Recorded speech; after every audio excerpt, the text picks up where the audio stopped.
여러분 안녕하십니까? 뉴스라이브 문을 엽니다. 최근 노동환경 개선을 위한 목소리가 높습니다. 어제는 청소 노동자를 민간 위탁으로 전환하려는 광진구청 앞에서 대규모 시위가 있었는데요. 최근 직접 고용을 추진하는 다른 자치구들과는 역행한다는 주장입니다. 오늘 전국의 영하권입니다. 추운 겨울은 꼭 날씨 때문만은 아닐 겁니다. 11월 23일 뉴스라이브 지금부터 시작합니다. 오늘의 헤드라인입니다. 중구가 5대 구정과제를 발표했습니다. 어르신 공로수당과 돌봄 확대, 교육환경 개선, 주민자치 강화 등입니다. 중구의 역점 사업인 어르신 공로수당에 대해 중구의회가 이견을 보이고 있어 예산 마련이 불투명합니다. 소상공인의 카드 수수료가 없는 제로페이 시행이 한 달도 채 남지 않았습니다. 서울시가 가맹점 모집에 열을 올리고 있습니다. 어젯밤 잠실동의 한 노래주점 주방에서 원인을 알 수 없는 화재가 발생해 한 명이 다치고 40명이 대피했습니다.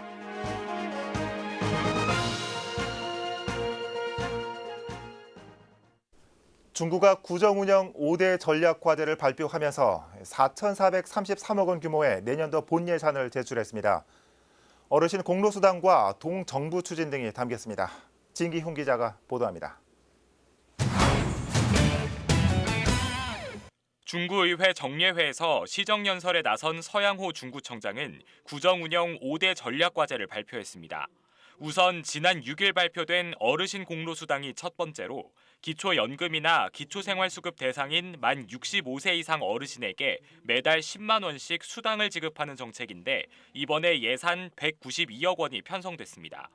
돌봄 확대와 교육환경 개선이 두 번째 전략과제로 꼽혔는데 그동안 학교 내에서 이루어지던 초등학교 방과 후 돌봄에 구 예산을 투입해 9개 초등학교 5,200여 명 학생에게 모두 방과 후 돌봄을 지원하겠다는 것이 핵심입니다. 세 번째는 동정부 추진입니다. 지역 내 15개 동을 모두 동정부로 만든다는 것으로 각 동에 예산 편성권과 집행권을 줘 주민자치를 강화하겠다는 게 골자입니다. 이 밖에 명동에 청년예술가 공간을 마련하는 등의 문화 르네상스 정책과 중구에 몰려있는 봉제업과 인쇄업 등 오래된 도심 산업을 활성화하는 것이 5대 전략과제로 꼽혔습니다. 지금까지 말씀드린 5가지 전략과제 추진에 소요된 예산은 약 387억 원으로 전체 예산의 8%에 해당되는 적은 규모이나 선택과 집중을 통해 전략적으로 집중한다면 그 성과는 주민의 삶과 생활의 변화로 이어질 것입니다. 5대 과제 387억 원을 포함한 내년도 중구의 본 예산안은 4,433억 원 규모입니다. 중구의회는 다음 달 예산결산특별위원회 심사를 거쳐 예산안을 최종 확정합니다. 딜라이브 서울경기 케이블 TV 진기훈입니다. 네, 앞서 보신 것처럼 중구의 본 예산안에는 서양호 중구청장의 5대 전략 과제 중에 하나인 어르신 공로수당 예산 192억 원이 포함되어 있습니다. 그런데 사업 예산 편성을 놓고 일부 의원들과 구청 사이에 입장차가 벌어지면서 예산 심사에 난항이 예상됩니다. 계속해서 진기훈 기자입니다. 서양호 중구청장이 밝힌 구정운영 5대 전략과제 중 하나인 어르신 공로수당 사업. 예산 편성부터 여러 문제점이 지적되며 논란의 중심에 섰습니다. 우선 사업 추진을 위한 선행 조건인 보건복지부와의 협의가 이루어지지 않은 상태에서 사업 예산부터 구의회에 제출하는 건 절차에 맞지 않는다는 겁니다. 이런 얘기잖아요. 겉옷을 먼저 입고 속옷을 입겠다는 얘기지 않습니까? 우리가 이거 복지부하고 협의를 먼저 해야 돼요, 여기요. 해서 우리가 이런 사업을 갖고 할 건데 이게 가능하냐. 그랬을 때 아무 문제가 없다라고 어떤 그런 인정이 됐을 때 여기서는 어떤 부담 없는. 또 당초 사업 예산은 156억 원이었는데 제출된 예산은 192억 원으로 기존보다 36억 원이 늘어났습니다.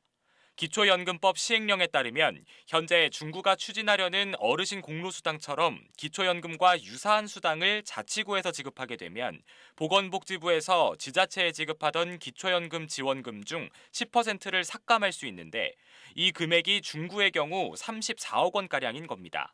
따라서 아직 보건복지부와의 협의가 마무리되지 않아 삭감될 수도 있는 복지부 기초연금 지원금 34억 원가량을 미리 편성하면서 당초 156억 원이었던 예산이 192억 원으로 제출됐다는 겁니다. 그럼 거기도 일이면 우리가 33억인가 34억인가 편성이 돼 있더라고요. 근데 그 페널티 받을까봐 뒤에다가 또 34억을 떠나는 거예요. 그럼 예산을 중복해서 놓고 이게 지금 비행사과나 국장이 지금 할 수 있는 일입니까? 예산 심사를 앞두고 여러 문제점이 지적된 어르신 공로수당이 이번 정례회를 무사히 넘길 수 있을지 주목됩니다. 딜라이브 서울경기 케이블TV 진기훈입니다. 서울시는 카드 결제 시 수수료를 0%로 낮추어 소상공인들의 결제 수수료 부담을 줄이기 위한 제로페이를 추진하고 있습니다. 시범 사업을 앞두고 서대문구 연세로에서 홍보에 나섰는데요. 상인들은 수수료 제로에는 대체로 환영했지만 우려의 목소리도 있었습니다. 오신영 기자입니다. 음식점이나 상점에서 신용카드 결제 시 상인들은 신용카드사의 0.8%에서 최대 2.5%의 결제 수수료를 지불해야 합니다. 서울시는 최근 QR코드를 활용하는 결제 시스템인 가칭 서울페이를 추진해 결제 수수료를 0%로 낮추는 방안을 마련했습니다. 또 제로페이를 이용하는 소비자에게는 소득공제를 40%로 확대 적용하겠다고도 밝혔습니다. 소상공인들이 사실 영업을 하는 데 있어서 큰 애로가 카드 수수료 때문에 굉장히 고통을 받아온 것 같습니다. 그런데 이 제로페이는 그 카드 수수료를 거의 제로화하기 때문에 그만큼 그 부담이 줄어들어서 지난달부터는 가맹점 모집에 나섰습니다. 상인들은 대체로 결제 수수료가 0%인 제로페이 결제 방식을 환영한다는 입장. 하지만 일부에선 우려의 목소리도 제기됐습니다. 은행과의 왕래가 많은 소상공인들이 제로페이로 인해 은행 거래에서 일부 불이익을 당하지는 않을까라는 겁니다. 은행권하고 관련된 게 많습니다.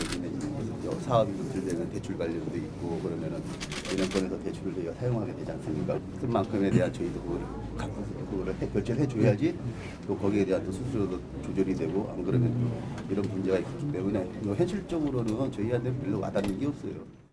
당장 다음 달 17일부터 제로페이 시범 운영 계획을 내놓은 상황에서 시민 대부분이 인지하지 못하는 점도 우려된다고 밝혔습니다. 또 제도가 시작되더라도 소비자들이 가입만 해놓고 흐지부지 되지는 않을까 걱정입니다. 일반 시민들이나 고객들한테는 확산이 안 되고 있으니까 그거를 저희들이 일일이 할 수는 없잖아요. 국민들이 알아야 된다는 거죠. 국민들이 그걸 제대로 이해하고 이걸 쓰므로 인해서 자기한테도 이득도 되고 또 뭐 어려운 소상공인들 조금 도와주는 측면도 되고. 이 밖에 신용카드사에서 제공되는 각종 할인 혜택을 마다하고 제로페이를 사용할 것인가에 대한 지적도 있었습니다. 서울시는 일부에서 제기되는 우려에 대해 사업 초기에는 홍보에 집중하고 제도가 성공적으로 정착할 수 있도록 공공시설에 대한 할인 제도 등을 마련하겠다는 입장입니다. 앞으로 한 달 서울시가 야심차게 내놓은 제로페이 사업에 시민들은 응답할 수 있을지 주목됩니다. 딜라이브 서울경기 케이블TV 오신영입니다. 네, 계속해서 사건 사고 전해드리겠습니다.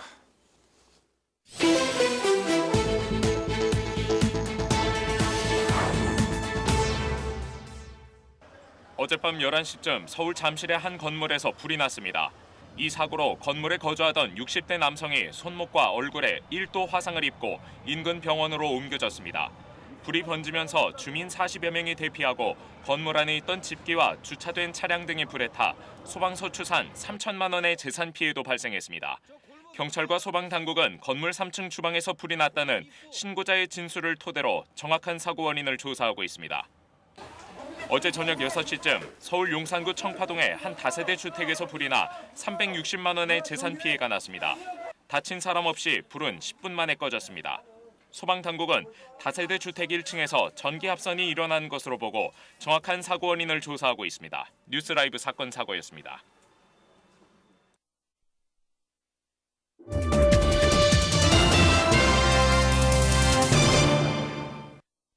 내년부터 서울의 모든 고등학교 3학년 학생들에게 친환경 무상급식이 제공됩니다. 당초 9개 자치구만 시범 운영하려 했지만 25개 자치구 모두 동참하기로 뜻을 모았습니다. 자세한 내용을 김동훈 기자가 전해드립니다. 내년부터 서울시 25개 자치구 모든 고등학교 3학년에게 친환경 무상급식이 제공됩니다. 당초 9개 자치구에서만 시범 운영할 계획이었지만 지역 간 형평성 문제가 제기되면서 결국 25개 자치구가 모두 시행하기로 뜻을 모았습니다. 최근엔 서울시와 서울시의회, 시교육청과 25개 자치구가 함께 고교 친환경 무상급식 전면 시행을 위한 합동협약도 맺었습니다. 아버지의 마음으로, 어머니의 마음으로 그렇게 하도록 하겠습니다. 대한민국의 미래이자 희망인 우리들의 아이들에게 아낌없이 투자하는 것이야말로 그 어떤 정책보다도 중요하다고 하겠습니다.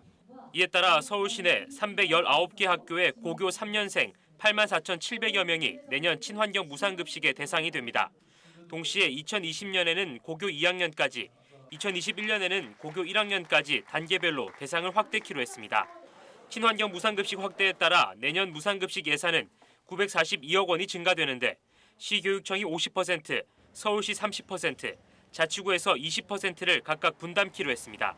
상생적, 협력적, 그리고 비갈등적 방식으로 손을 맞잡고 이렇게 고교 무상급식을 실시하게 되는 것은 정말 우리 시대의 전환을 또 우리 사회의 변화를 상징적으로 보여주는 것이 아닐까 하는 생각이 듭니다. 한편 무상급식 대상에서 제외됐던 사립초등학교와 국제중학교도 희망 자치구에 한해 수혜 대상에 포함하기로 하면서 16개 자치구의 37개 학교도 지원을 받게 됐습니다. 딜라이브 서울 경기 케이블 TV 김도훈입니다. 정부나 지방자치단체에서는 우수 공무원들을 선발해 격려 차원에서 단기 해외 연수를 보내고 있습니다. 그런데 강남구에서는 공무원을 대상으로 하는 연수 성격의 해외 출장에 가족들도 동반한 것으로 밝혀져 논란이 일고 있습니다. 지혁배 기자입니다. 지난 10월 4일부터 12일까지 스페인과 포르투갈을 다녀온 강남구청의 글로벌 체험 직원 연수팀. 올해 15번째 떠나는 해외 연수팀으로 당초 4명이 한 팀으로 짜였습니다. 1인당 지급된 예산은 200만 원씩입니다. 강남구의회 한용대 의원은 행정사무감사에서 원래 가기로 한 4명보다 6명이 더 많은 10명이 연수에 나선 것으로 파악됐다고 밝혔습니다. 단 1명의 직원을 제외하고 배우자나 자녀를 동반했다는 겁니다. 이에 따른 추가 비용은 개별 부담한 것으로 파악됐습니다. 한 사람은 자기 남편 데리고 오고, 한 사람은 혼자 가고, 한 사람은 자식 3명하고 남편 데리고 가고, 또 한 사람은 자식 하나 데리고 가고. 그러면 이게 무슨 출장도 아니고 이게 뭐냐 이거야. 이게 나는 이 소리 듣고 깜짝 놀랐어요. 하지만 한 의원은 엄연히 공무국외 출장 규정에 명시된 공무상 해외 출장이기 때문에 본인 외에 가족과 함께 가는 건 있을 수 없다는 입장입니다. 이외에 다른 팀에서도 가족 동반 해외 연수를 떠난 사례에 대한 제보가 있었다며 철저한 조사를 요구했습니다. 강남구는 전수조사를 벌이겠다고 밝혔습니다. 선정은 이미 신현시청장 시절에 이미 선정이 됐었고 시행이 이제 하반기 돼서 그런 것이고요. 사실 그 부분에 관해서는 저도 깜짝 놀랐는데 자부장 우리 총무과장도 얘기했지만 앞으로 그런 일이 절대 없도록 그렇게 하겠습니다. 강남구에서는 올해 1월부터 11월 현재까지 24개 팀이 글로벌 체험 직원 연수에 다녀왔습니다. 딜라이브 서울 경기 케이블 TV 지역배입니다. 행정안전부는 지난해 지방공기업과 자치단체의 공공기관을 대상으로 채용 비리를 점검해 엄중 처벌하겠다고 밝혔습니다. 이와 관련해 강남구청 산하기관에도 9건의 채용 비리가 적발됐지만 모두 솜방망이 처벌에 그친 것으로 확인됐습니다. 지혁배 기자입니다. 한 공단에서 기간제로 근무했던 A씨 외 2명 모두 일반 8급 시험에 응시했는데 근무 당시 소관 팀장이 심사위원을 맡아 이에 당사자가 채용에 관여할 수 없다는 규정을 위반했습니다.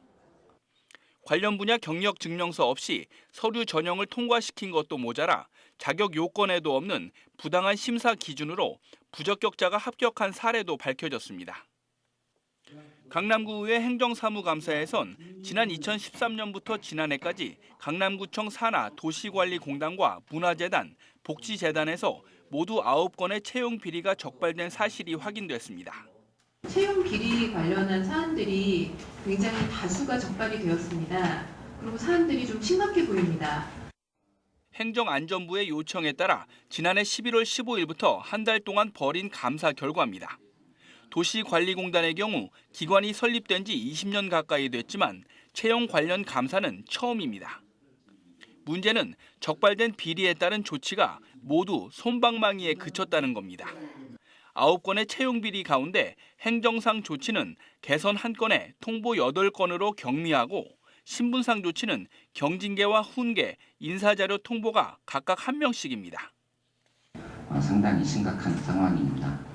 저도 충분히 인식을 하고 있기 때문에 여기에 대해서는 따로의 정기적인 감사나 체크 이런 강남구는 채용 비리 관련 제도 개선과 재발 방지를 약속했지만 산하 공공기관에 얼마만큼의 행정력이 미칠 수 있을지는 조금 더 지켜볼 문제입니다. 딜라이브 서울 경기 케이블 TV 지역부입니다. 중랑구가 내년 예산안을 편성해 구의회에 제출했습니다. 역대 최대 규모로 6천억 원을 돌파했습니다. 복지 분야가 가장 높은 비중을 차지했고 민선 7기 핵심 5대 목표에 중점을 두었습니다. 김동훈 기자입니다. 중랑구의 내년도 예산 규모는 약 6,675억 원, 올해보다 18%, 1,018억 원 증가한 규모로 역대 최대입니다. 증가폭 역시 최근 5년 가운데 가장 높은 수치입니다. 예산 규모가 대폭 증가한 이유는 주택가격 상승 등으로 인한 재산세 수입 증가와 국시비 보조금 등의 의존 세입이 증액됐기 때문입니다. 내년 예산안은 복지와 교육, 경제와 개발, 협치 등 민선 7기 5대 성과 목표에 중점을 두었습니다. 이 중 복지 분야 예산은 전체 예산의 56.2%로 가장 높은 비중을 차지했습니다. 특히 산후조리 본인 부담금의 90%를 지원하는 따뜻한 중랑 산후조리 지원 사업에 5억 8천만 원을, 보육교사 복리후생 지원 및 어린이집 조리사 인건비 지원에 15억 원을 편성하면서 중랑구만의 특색 있는 복지사업 발굴에 중점을 두었습니다.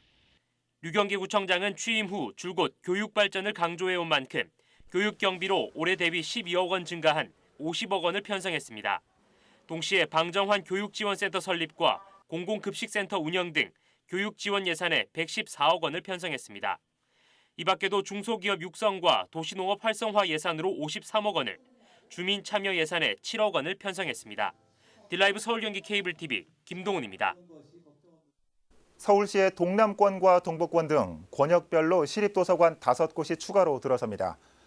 서울시의 도서관 발전 5개년 종합계획에 담긴 내용입니다. 동남권에 해당되는 송파구는 위례 신도시 문화 일부지에 시립도서관 건립을 추진하고 있습니다. 태윤영 기자입니다. 위례 신도시의 문화 일부지입니다. 연면적 5,590제곱미터로 위례 신도시 조성 당시 각종 문화시설이 들어서기로 한 부지입니다. 하지만 토지 매입비와 건축비 등 700억 원에 달하는 막대한 예산으로 첫 삽조차 뜨지 못했습니다. 보시는 것처럼 오랫동안 부지가 방치되어 있다 보니 성인 남성 키높이만큼 수풀이 우거져 있습니다. 위례 신도시의 도서관과 체육관 등 각종 문화 편의시설이 부족해 주민들이 겪는 불편도 큽니다.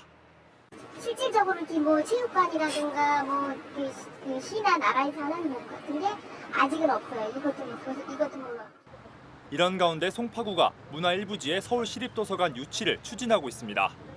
앞서 서울시는 동남권과 동북권 등 5개 권역별로 시립도서관을 각각 1개씩 추가 건립할 계획을 세웠습니다. 이에 따라 서울시가 자치구별 수요 조사를 벌였고 송파구는 위례 신도시 문화 일부지를 신청했습니다. 도서관 건립비를 서울시가 부담하는 만큼 문화 일부지에 대한 막대한 예산 문제를 어느 정도 해결할 수 있다는 판단에서입니다. 저는 이제 신청을 한 거면 이제 서울시에서 이제 그거를 판단하고 저희는 이제 문화 일부지를 신청한 거죠. 해야죠. 아니 저희가 그래서 관심을 많이 갖고 있고요. 지역에서도 서울시립도서관 유치를 반기는 분위기입니다. 그리고 반경 2km 이내에 위치한 23개의 초, 중, 고등학교 학생들에게 서울도서관에 앞선 도서관 서비스를 제공할 수 있고요. 대상 부지가 넓은 장점을 충분히 활용해서 잉여 공간에 연계시설이나 전시, 체험 공간 등을 구성할 수 있는 장점이 있습니다. 동남권인 송파구와 유치 경쟁을 펼칠 자치구는 강남과 서초 그리고 강동구. 앞으로 치열한 유치전이 예상되는 가운데 서울시는 권역별 5곳의 최종 부지를 연내 선정할 계획입니다. 딜라이브 서울 경기 케이블 TV 태윤영입니다. 중랑구가 내년 생활임금을 시간당 9,900원으로 확정했습니다. 이는 내년 법정 최저임금 8,350원보다 1,550원 높은 금액입니다. 월급으로 환산하면 206만 9,100원으로 중랑구 소속 기간제 근로자 114명에게 적용됩니다. 중랑구의 생활임금 시행은 내년이 처음입니다. 중랑구가 에코마일리지에 가입해 에너지를 절약한 9,800가구 등에 1억 5천여만 원의 인센티브를 제공했습니다. 에코마일리지 인센티브는 6개월마다 직전 2년간의 전기와 수도, 가스 등의 평균 에너지 사용량을 비교해 절약 구간별로 마일리지를 제공하는 사업입니다. 인센티브로 받은 마일리지는 전통시장 상품권과 교통카드 충전, 아파트 관리비 납부 등 실생활에서 사용할 수 있습니다. 고려대 인근 도로인 인촐로가 고려대로로 이름이 바뀔 전망입니다. 인촐로는 인촌 김성수의 호를 따 지어졌지만 김성수의 친일 행위가 밝혀짐에 따라 성북구는 그동안 도로명 개명을 추진해왔습니다. 지난 6일 개최된 성북구 도로명 주소위원회에서 고려대로가 새로운 도로명으로 선정됐고 다음 달 14일까지 진행되는 주민 동의 절차에서 50% 이상이 동의하면 도로명은 변경됩니다. 인촐로는 보문역에서 고대앞 사거리까지 1.2km 구간입니다.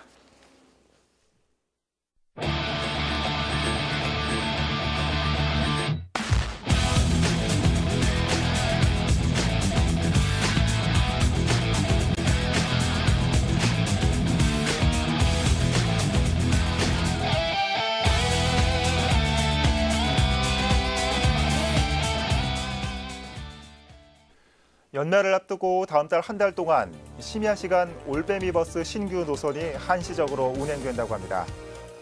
기존의 9개 노선에 강남과 홍대, 건대, 여의도 등을 지나는 4개 노선이 추가됐습니다. 새벽 3시 반까지 운행된다고 하니까요. 연말 모임 약속 잡으실 때 잘 알아두시면 유용할 것 같습니다. 뉴스라이브 마칩니다. 시청해 주셔서 고맙습니다.